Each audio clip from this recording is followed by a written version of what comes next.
Now a quick recap of the steps that we have taken over the course of this tutorial to build our character lighting setup. This time, unlike in the first chapter, we brainstormed an HDRI environment first as a base layer for what we are going to do.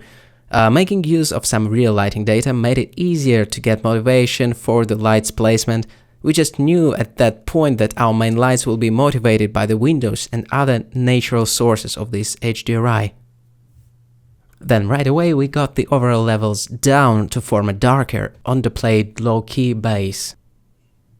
The best position for the key light was on the side that is opposite to the camera side, so A, we shoot into shadows, and B, the shadows are nice and soft due to the size of this light and some magic with the diffusion in cycles. Yay for beautiful light fall-off as well. As a quick reminder, it is called reverse key or upstage lighting or narrow lighting, when the key is meant to hit the shorter side of the subject.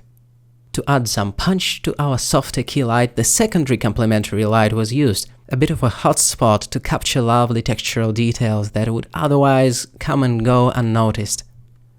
The third and final piece of the key light puzzle was this side light used mainly to show off the hard surface shapes where it matters, the facial features near the eyes, and to shovel some exposure to the inner compartment with electronic details underneath that glass panel, and the eye light leaving some glints in the lenses, the mirrors of the soul, coinciding with the center of interest.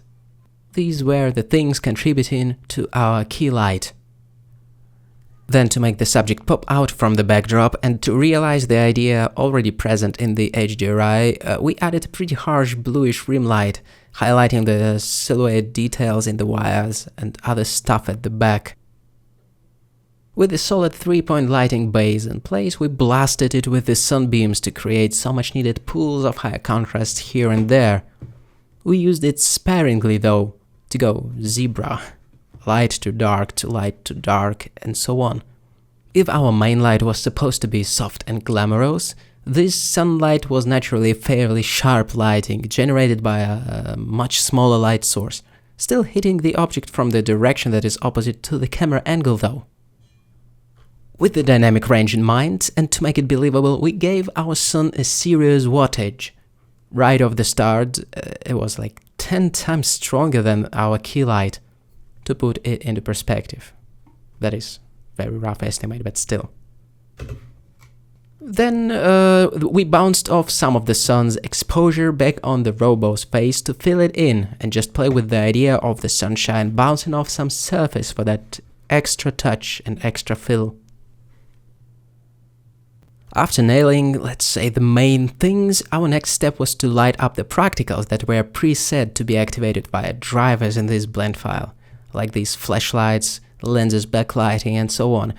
The practicals creating a few more pools or layers of light carefully limited in their output to not mess the light ratio that was established, where the sun should have dominated the whole thing, being much stronger than these lights. We have experimented with some background practicals as well, bringing in a few devices to be present in the shot's frame, kind of included into ambient narrative if you wish. Next, we hazed it all up to the point of creating nice, very expressive separation between foreground and background elements, or we can tell a different contrast ratios between the foreground and the background, which aided the depth perception for sure. In addition to that, we have brought in some fake 2D planes with a steam texture for some non-uniform extra hazing. And up to that point, I'm still not convinced it was really needed there. But hey, whatever, I guess the technique itself is pretty useful.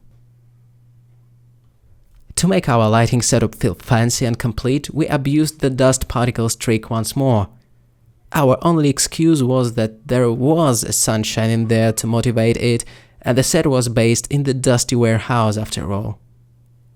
The lens flare was the final touch, once again, motivated by some bright opening right outside the frame on the right, a beautiful optical aberration having many implications, or just being cool. That is mostly it, I think, aside from challenging our light setup by the quick adjustments to exposure, contrast, RGB curves, and other color management fundamentals for the curiosity's sake.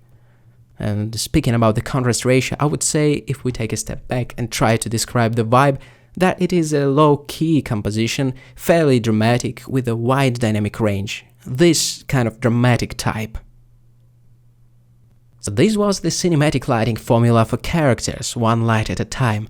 In the next video, we'll unlock its true versatility to breed a vast terrarium of lighting species out of this DNA.